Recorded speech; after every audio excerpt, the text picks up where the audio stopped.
Hello friends, welcome to Kumari Special. மாம்பழ season start பண்ணியாச்சு. எங்க பார்த்தாலும் மாம்பழமா தான் இருக்கு. ஆல்ரெடி நம்ம சேனல்ல மாம்பழ மில்க் ஷேக் வந்து எப்படி பண்ணலாம் அப்படிங்கறத அப்லோட் பண்ணியிருந்தேன். இன்னைக்கு வந்து மாம்பழத்தை வச்சு சூப்பரா ரொம்ப டேஸ்டியான அல்வா எப்படி பண்ணலாம்னு பார்க்கலாம்.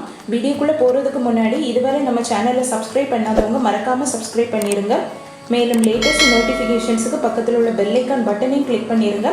வாங்க எப்படி மேங்கோ கோகனட் அல்வா பண்ணலாம்னு பார்க்கலாம்.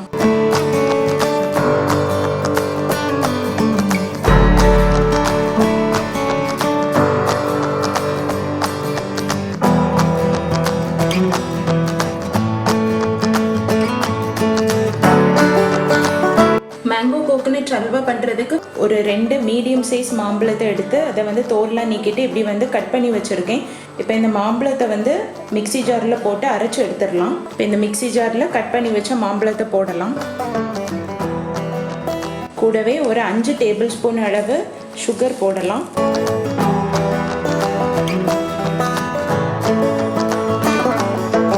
உங்களுக்கு இனிப்பு வந்து ரொம்ப வேணும்னா வந்து உங்கள் டேஸ்ட்டுக்கு தக்கன நீங்கள் ஆட் பண்ணிக்கோங்க. கூடவே ஒரு 1/2 கப் அளவு பால். இதை நல்லா ஃபைன் பேஸ்ட்டாக அரைச்சி எடுத்துடலாம். இதை இப்படி நல்லா வந்து மாம்பழத்தை கூழ் போல் நல்லா அரைச்சி எடுத்துருங்க. இப்போ ஒரு பேனில் ஒரு டேபிள் ஸ்பூன் அளவு நெய் விடலாம். நெய் வந்து நம்ம எப்படி வீட்டில் பண்ணலாம் அப்படிங்கிறத வந்து ஆல்ரெடி சேனலில் அப்லோட் பண்ணியிருக்கேன் வீடியோ. உங்களுக்கு தெரியலனா போய் செக் பண்ணிக்கோங்க. வீடியோவோட லிங்க்கு கீழே உள்ள டிஸ்கிரிப்ஷனில் ஆட் பண்ணியிருக்கேன். இப்போ இதில் வந்து ஒரு டேபிள் ஸ்பூன் அளவு நெய் விடலாம். இப்போ இதில் வந்து ஒரு கப் அளவு துருவின தேங்காவை ஆட் பண்ணலாம். இந்த நெய்யில் வந்து அந்த தேங்காவை போட்டு நல்லா அதை வறுத்துடலாம். ஒரு 2 நிமிஷம் இந்த தேங்காவை நல்லா வறுத்துட்டு இதில் வந்து ஒரு 2 டேபிள் ஸ்பூன் அளவு முந்திரி பருப்பு, கூடவே ஒரு 2 டேபிள் ஸ்பூன் அளவு பாதாம் பருப்பு இதையும் போட்டு கூடவே சேர்த்து வறுத்துடலாம்.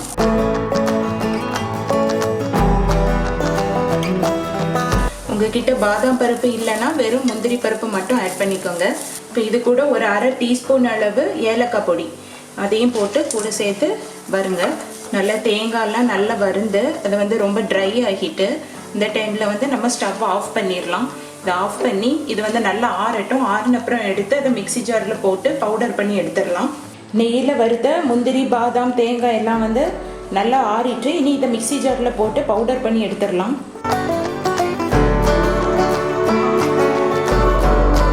இப்போ இதில் தண்ணி ஒன்றும் ஊற்றாமல் நல்லா பவுடர் பண்ணி எடுத்துடலாம். எப்படி நல்லா பவுடர் பண்ணி எடுத்துடலாம். இப்போ ஒரு பேனில் ஒரு டேபிள் ஸ்பூன் அளவு நெய் விடலாம்.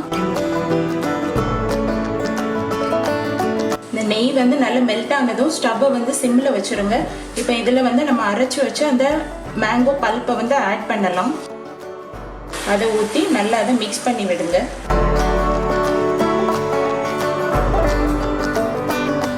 ஒரு 10 நிமிஷம் மீடியம் ஃப்ளேமில் வச்சு அதை நல்லா மிக்ஸ் பண்ணிகிட்டே இருக்கும் போதே நமக்கு வந்து நல்ல ஒரு ஸ்மெல் வர ஸ்டார்ட் ஆகும். இப்போ இந்த டைமில் இந்த முந்திரி பாதாம் தேங்காய்லாம் போட்டு பவுடர் பண்ணின அந்த மிக்சரை வந்து ஆட் பண்ணலாம்.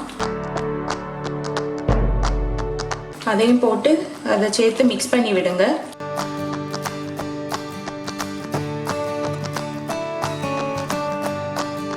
இப்போ இந்த டைமில் உங்களுக்கு சீனி தேவைன்னா செக் பண்ணி ஆட் பண்ணிக்கோங்க. இந்த நெய் வந்து தனியாக விட்டு பிரிய ஆரம்பிச்சுட்டு இப்போ இந்த டைமில் நம்ம ஸ்டவ் ஆஃப் பண்ணிடலாம்.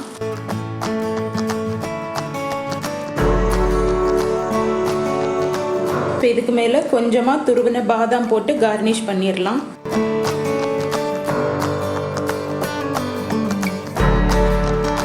அவ்வளோதான், சூப்பரான டேஸ்டியான மேங்கோ கோகனட் அல்வா வந்து ரெடி ஆயிடுச்சு.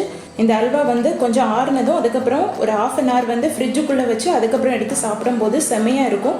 நீங்களும் வீட்டில் கண்டிப்பாக ட்ரை பண்ணி பாருங்கள். இந்த வீடியோ உங்களுக்கு பிடிச்சிருந்ததுன்னா லைக் பண்ணுங்கள், ஷேர் பண்ணுங்கள், மறக்காமல் சப்ஸ்கிரைப் பண்ணுங்கள். தேங்க்யூ ஃபார் வாட்சிங்.